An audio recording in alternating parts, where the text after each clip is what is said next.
Assalamualaikum warahmatullahi wabarakatuh. Izin perkenalan, nama saya Nur Haryani dengan NPM 201000106 dari kelas C, Fakultas Hukum, Universitas Pasundan.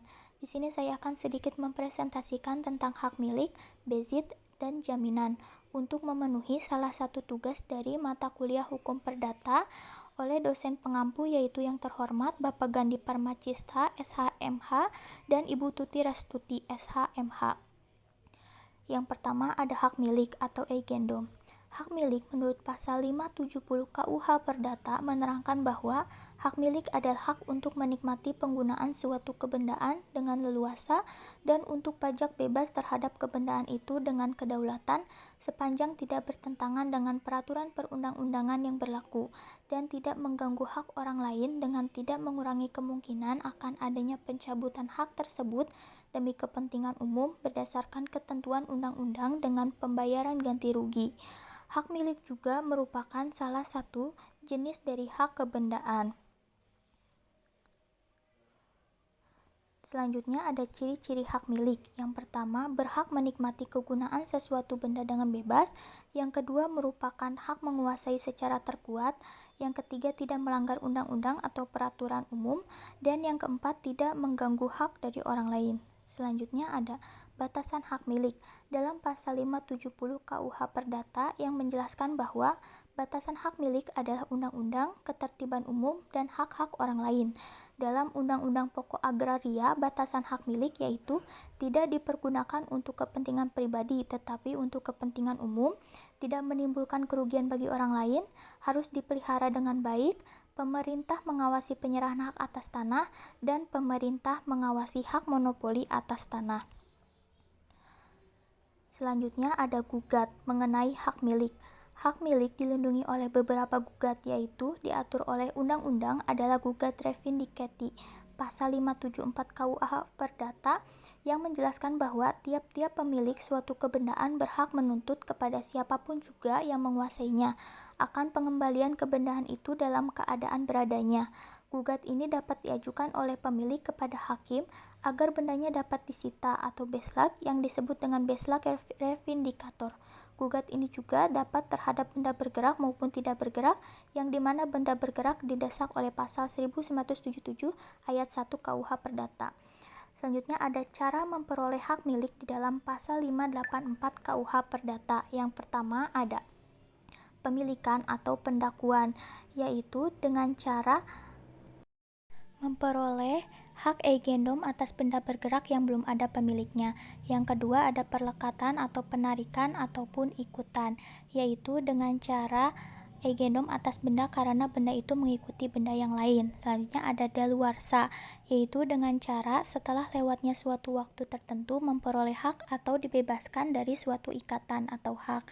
Selanjutnya ada pewarisan, yaitu dengan cara memperoleh hak dan warisan baik menurut undang-undang ataupun menurut wasiat yang selanjutnya akan dibahas dalam hukum waris.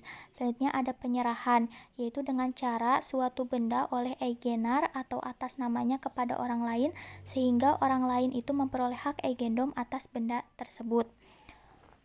Selanjutnya cara memperoleh hak milik di luar pasal 584 KUH Perdata. Yang pertama ada perjadian benda atau pembentukan benda, yang kedua penarikan hasil, yang ketiga persatuan benda, pencabutan hak, perampasan, pencampuran harta, pembubaran sebuah badan hukum, dan abandonment. Selanjutnya ada hak milik bersifat turun-temurun yang artinya hak milik itu terus berlanjut sampai pemiliknya meninggal dan dapat diteruskan oleh ahli warisnya. Hak milik juga termasuk paling kuat dan terpenuh di antara hak-hak lainnya.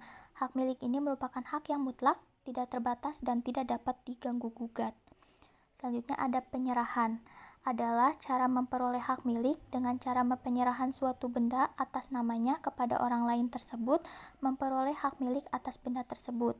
Cara penyerahan benda bergerak berwujud yaitu yang pertama penyerahan dari tangan ke tangan atau penyerahan secara nyata, yang kedua penyerahan secara simbolis, yang ketiga penyerahan secara tradition brevi manu, yang keempat penyerahan secara constitutum possessorum, dan penyerahan benda tidak bergerak dilakukan dengan cara balik nama di hadapan hakim. Selanjutnya ada hak milik bersama. Hak milik juga dapat dimiliki lebih dari seorang atau yang disebut dengan hak milik bersama, yang diatur dalam pasal 573 KUH Perdata.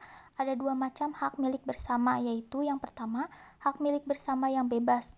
Di dalam hak bersama ini tidak ada hubungan lain selain hal bersama menjadi pemilik antara mereka. Adanya kehendak dari mereka bersama untuk memiliki benda tersebut secara bersama-sama, dan tidak adanya kesatuan yang berbentuk suatu badan usaha dari benda bersama tersebut. Yang kedua, ada hak milik bersama yang terikat. Hak milik bersama terikat pemiliknya tidak dikehendaki atau setengah dikehendaki. Contohnya adalah warisan. Adanya kesatuan mengenai benda bersama dan biasanya berbentuk suatu badan usaha. Hak milik bersama terikat tidak mungkin terhadap milik bersama tersebut diadakan pemisahan dan pembagian. Wewenang untuk berbuat sesuatu terhadap benda bersama harus ada izinnya dari hak milik yang lainnya dan berhak atas seluruh bendanya.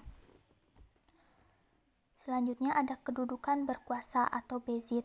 Adalah salah satu hak kebendaan yang diatur dalam pasal 529 KUH Perdata yang menjelaskan kedudukan berkuasa adalah kedudukan seseorang yang menguasai suatu kebendaan, baik diri sendiri maupun dengan perantara orang lain, dan yang tidak mempertahankan atau menikmatinya selaku orang yang memiliki kebendaan itu.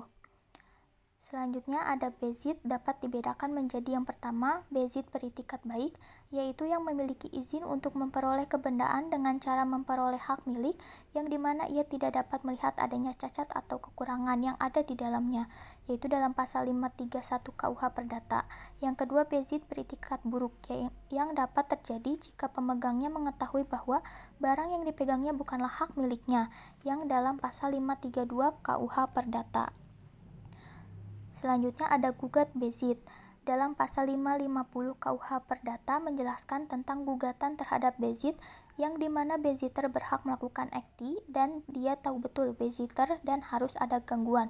Bentuk gugatan yaitu yang pertama, minta pernyataan deklaratoir dari hakim bahwa ia adalah beziter dari benda tersebut, menuntut agar jangan mengganggu lebih lanjut, meminta pemulihan dalam keadaan semula, dan meminta penggantian kerugian.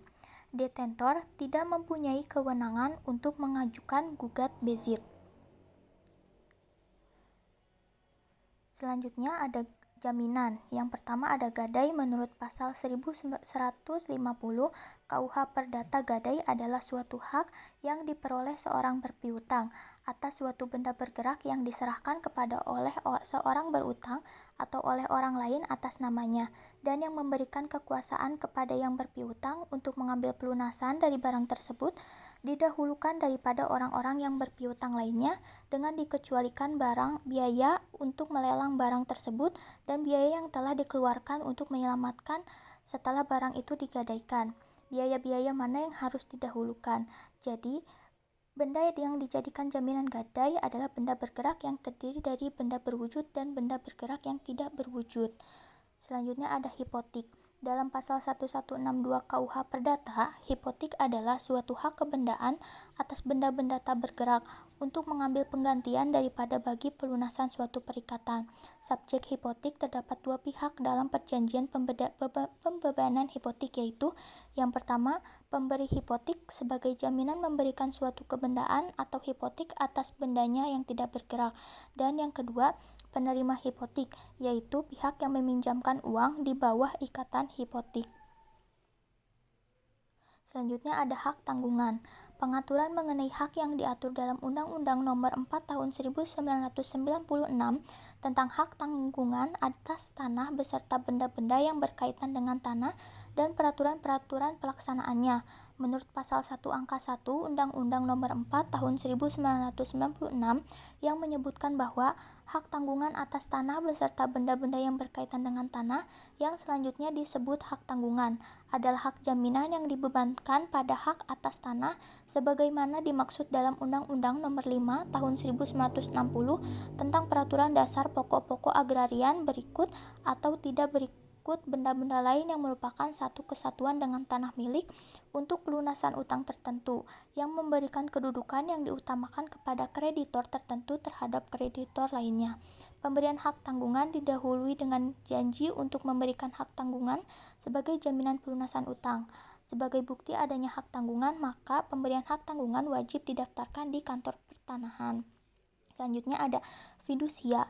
Menurut Undang-Undang Nomor 42 Tahun 1999, jaminan fidusia adalah pengalihan hak kepemilikan suatu benda atas dasar kepercayaan dengan ketentuan bahwa benda yang hak kepemilikannya dialihkan tersebut tetap dalam penguasaan pemilik benda, benda bergerak yang berwujud ataupun tidak berwujud, dan benda yang tidak bergerak yang tidak dapat dibebani hak tanggungan yang menjadi objek dari fidusia ini.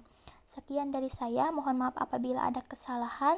Wabillahi taufiq wal hidayah. Wassalamualaikum warahmatullahi wabarakatuh.